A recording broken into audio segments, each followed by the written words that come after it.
Jangan lupa di like dulu, kemudian di share juga ya ke sosial media kalian. Terus yang belum subscribe, langsung saja tekan tombol subscribe-nya. Aktifin juga. Nah, di sini saya mau mulai penjelasan tentang limit tuh dengan ilustrasi kayak gini. Nah, jadi misalkan saya punya kurva kayak gini, dan di titik ini saya diminta mencari garis singgungnya. Nah, kita tahu kalau untuk bikin garis itu kita perlu 2 titik, benar nggak sih? Dengan kita punya 2 titik, kita bisa mendefinisikan satu garis, ya kan? Nah, sementara kalau garis singgung kita cuma dikasih tahu 1 titik doang nih di sini. Kita disuruh bikin garis singgung dari kurva ini di titik ini. Gimana nih caranya? Nah, karena kita perlu 2 titik, cara paling gampang adalah kita ambil 1 titik yang dekat sama ini, misalkan di sini. Nah, terus kita bikin garis. Nah, dari sini ke sini.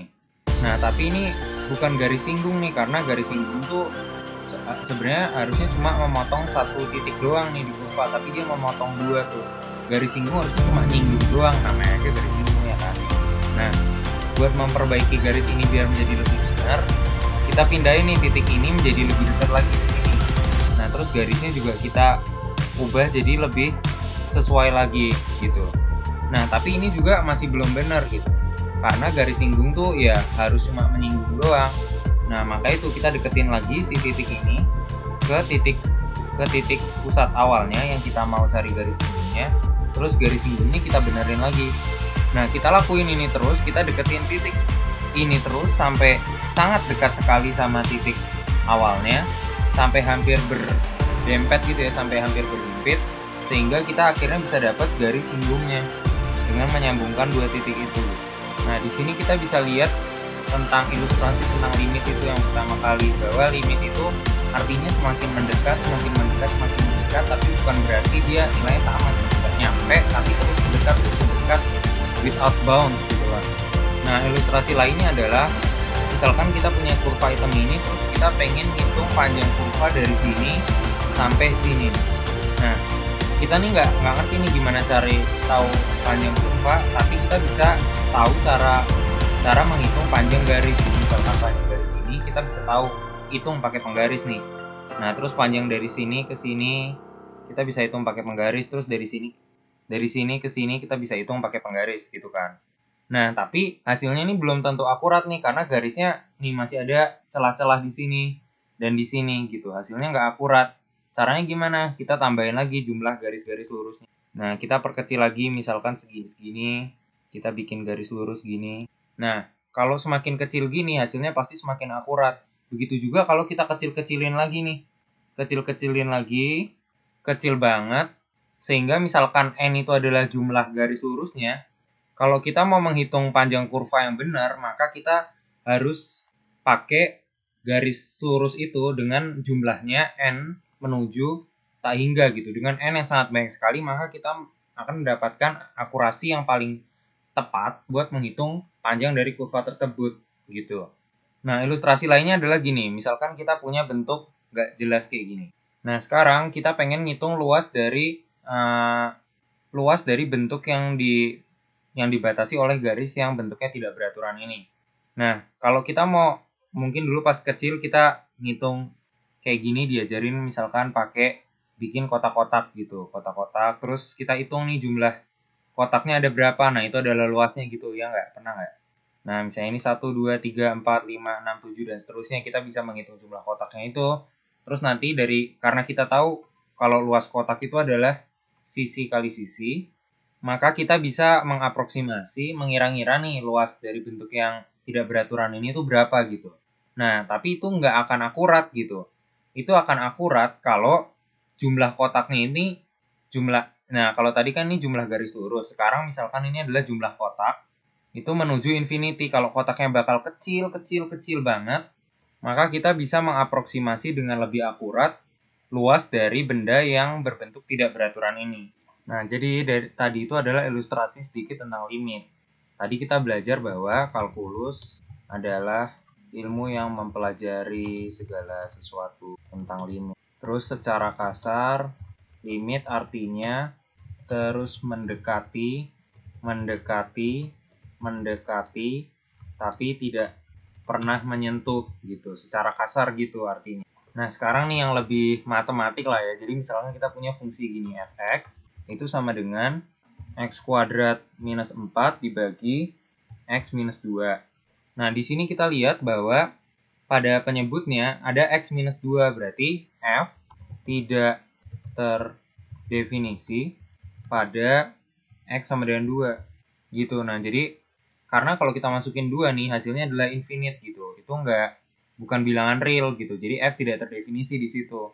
Nah, tapi kita pengen tahu nih apa sih yang terjadi kalau f itu apa yang terjadi sama f. Jadi nilainya f itu berapa ketika x-nya itu mendekati 2 gitu. Misalkan 2,00001 atau 1,9999999 gitu.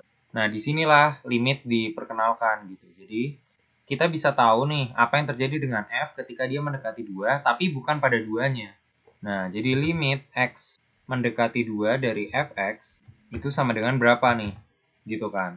Nah, di sini kita mau faktorisasi nih di bagian pembilangnya. Jadi x kuadrat min 4 ini kan bisa diubah jadi x plus 2, x min 2. Nah, kita lihat di sini bahwa di pembilang kita punya x min 2, di penyebut kita juga punya x min 2. Boleh dicoret nggak nih? Nah, kalau di sini nggak ada tanda limitnya, nggak boleh dicoret. Kenapa?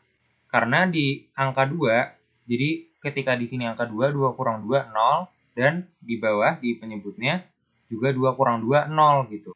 Jadi 0 bagi 0, 0 per 0. 0 nggak pernah boleh dicoret sama 0 di pembilang dan penyebut gitu. Karena itu akan menghasilkan hasil yang nggak make sense. Nah, tapi karena di sini ada limitnya, jadi kita mengconsider angka-angka yang mendekati 2 tapi bukan 2 gitu. Makanya kita boleh coret atas sama bawahnya. Nah, jadi ini akan menjadi limit x menuju 2 dari x plus 2 gitu. Nah, kalau udah gini kita tinggal masukin nih 2 tambah 2, 4 gitu. Jadi ketika mendekati 2 gitu, nilai si fx ini akan menjadi 4 gitu. Nah, kita coba lihat di sini bahwa x plus 2 ini adalah fungsi linear ya nggak? Berarti kalau kita gambarin grafiknya nih, nah kira-kira grafiknya gini nih. Jadi ini x, y, terus di 2 di sini. Jadi di sini tidak didefinisikan nih nilainya. Jadi ini garisnya nggak nyambung sebenarnya. Garisnya itu dari sini ke sini, terus di sini bolong, dari sini ke sini lanjut lagi gitu. Nah, tapi di sini ketika mendekati 2 nilainya adalah mendekati 4 gitu. Nah, di sini misalnya 4 gitu. Nah, sekarang pertanyaannya adalah apakah limit fungsi selalu ada? Nah, kita akan consider 3 hal nih. Jadi yang pertama nih, misalkan kita punya fungsi gini, fx sama dengan 1 per x. Nah, fungsi fx sama dengan 1 per x ini nggak terdefinisi di x sama dengan 0. Dan kalau kita mau cari limitnya, limit x menuju 0 dari fx, itu akan sama dengan infinity gitu. Nah, sementara infinity ini itu bukan bilangan real gitu. Nah, jadi sebenarnya limit di x menuju 0 ini nggak ada gitu. Limitnya tidak ada. Nah, tapi khusus kasus ini yang menyangkut infinity, kita bakal bahas lagi nih di bagian lain. Jadi ini adalah bagian pertama dari pembahasan tentang limit. Bakal ada video-video selanjutnya tentang teorema limit, tentang limit yang menyangkut fungsi trigonometri, limit yang menyangkut infinity, dan penggunaan limit, apa yang udah kita pelajari ini untuk mendefinisikan kontinuitas dari sebuah fungsi. Nah, jadi ini bakal kita bahas lebih lanjut nanti di video selanjutnya. Nah, yang kedua, kalau kasusnya gini. Jadi misalkan fungsinya itu misalnya berosilasi cukup parah.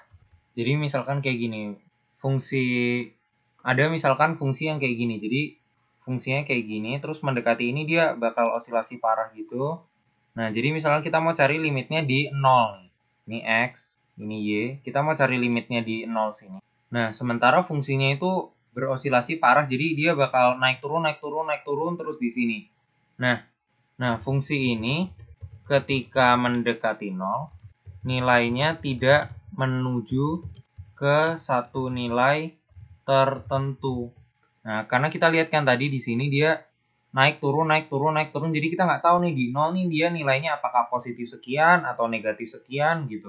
Jadi nilainya tidak menuju satu nilai tertentu sehingga limitnya tidak ada. Nah, yang ketiga limitnya nggak ada kalau grafik fungsinya ada loncatan. Nah, contohnya fungsi yang nilainya ketika x negatif dia nilainya 0, tapi mulai dari 0 sampai x positif nilainya itu 1 gitu. Nah, ini 1, ini 0 gitu. Ini X, ini Y.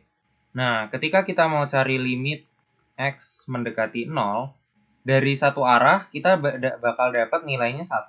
Jadi dari arah positif nilainya itu 1. Sedangkan nilai limit ini dari arah negatif nilainya adalah 0 gitu. Nah, karena limit dari kanan dan kiri nilainya beda, maka kita bilang ini nggak ada limitnya. Grafik fungsinya ada loncatan sehingga limit kanan dan kiri beda nilainya. Nah, ini juga nggak ada limitnya. Nah, dari sini kita juga bisa pelajari satu hal nih. Jadi kita bisa pelajari bahwa limit X menuju C dari fungsi fx itu adalah sama dengan L. Jadi limit fungsi f itu L, itu jika dan hanya jika limit dari kanannya itu L juga, dan limit dari kirinya itu L juga. Jadi limit kiri harus sama dengan limit kanan untuk limitnya itu ada, gitu. Oke, sekian pembahasan kali ini tentang limit.